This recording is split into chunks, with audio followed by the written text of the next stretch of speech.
Okay, for the people watching in, the process, right? Before we go in to any ride drive event, there's always a few thoughts in your head about, preconceived notions, right? What you're assuming, what you're expecting. So, what was there in your head before you went in? Until then, you'd only seen the bike in photographs. You'd not even seen it in the flesh at Ridomania, No. right? So, none of that. So, the first time you saw it was at this first ride. Yeah. So, up until the point that you first saw it, rode it, what were the thoughts in your head? What were Okay. you expecting? So typically, my method for test riding machines increasingly is that I don't want to have a thought in my head before I show up. I don't want to have preconceived notions at all. So when Royal Enfield did the live event, did I really pay close attention to what they were saying? Honestly, no. When the Ridermania reports started coming out from various media houses, did I really pay attention? Also, no. And did I speak to my friends in the industry and try to find out what they thought of the machine? No, not in that sense. What I mean is from the standpoint that it's a engine that you're familiar with. It's a format that you know has certain boundaries. So from that sense, what was your overarching thought of what to expect? Is Okay. it going to blow you away, or what the chances of that happening? Or I don't think a cruiser can blow you away. It's not a kind of motorcycle that is designed to blow people away. So you go into any cruiser first, right, with a very basic expectation saying it needs to be comfortable enough to ride, because making a cruiser super comfortable is just impossible. Okay, as far as I'm concerned. It's a format that compromises comfort right at the start of the design process. Okay, it comes from the United States as a format where we have great roads and not a lot of corners, right? And they derived the motorcycle out of that environment where did really great suspension matter to a cruiser? It didn't, because you didn't have much to absorb. And did great cornering ability really matter to a cruiser? Also, no. Expectations have changed since then, and cruisers have left that place and gone to places with worse roads. So, my first thing about a cruiser is how comfortable is it?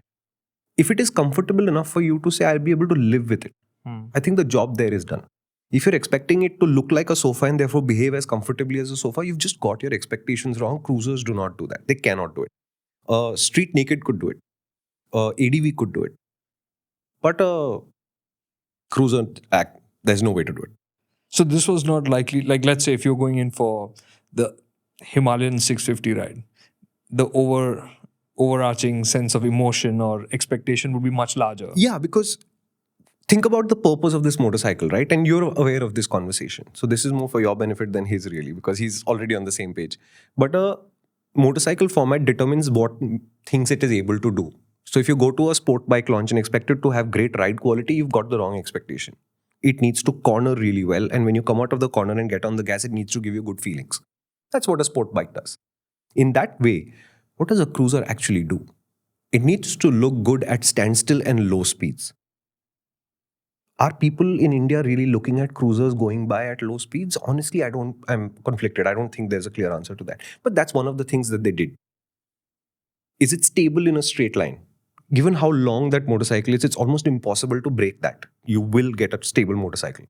Is it too stable or too raked out to the point where it is interrupting your ability to take a turn? That's question one. Is it comfortable enough to live with? Because it cannot be genuinely comfortable. The format will not permit you to make it. Can I geek out here? Sure. Two things. The comfort angle. One is when the forks get pushed out further, the angles first. I mean, it's opened up more. The suspension can't work that well because it's at an angle, which is why the comfort aspect gets compromised. And second aspect is, of course, that the form factor, because it has to have the low swooping look, which means there's just less space to pack in longer travel suspension at the rear. That's exactly right. And which is why comfort is compromised. And also, if you were to think of a cruiser having a monoshock, where then you can put a link and repackage the cruiser's location of the suspension, you still might be able to get a decent size rear shock. But as soon as you say we're going retro and we cannot do a monoshock, we have to have two struts, suspension struts, and they are going to do the job of absorbing. Where are you mount them? It inevitably ends up right under the rider's butt. There's no space, so you got not a lot of wheel travel. The seat height is low, it's compromised that space, and it's mounted under your butt. You just have to be able to make it comfortable enough for a guy to not complain 24 hours a day. On that note, there have been some cruisers which have the horizontally slung monoshocks at the rear. like the Harley Fat Boys have them hidden, right? They improve the experience, but do they function like any other motorcycle would? I'm still saying the same thing. I'm saying the baseline is it comfortable enough to live with, as opposed to, wow, this is so comfortable. exactly. Wow, this is so comfortable. Cruisers, they only look like it. They cannot. So what I was trying to do with this was try and set the top and the bottom of the expectation range, right? Because this is a conversation that's going to be tricky. Because the interesting thing about cruisers is I think most of us as automotive enthusiasts, motorcycling enthusiasts, at some point would have had a cruiser either as a wallpaper or as an actual poster on our walls, because that was the epitome of big motorcycles in that sense, right? Yeah. You know why we did that conversation? It's just to occupy your time for nothing else. And you can say thank you by hitting like, share, and subscribe. And if you'd like to really thank us, do it on the main MotorInc channel, which this clip is from. Thanks.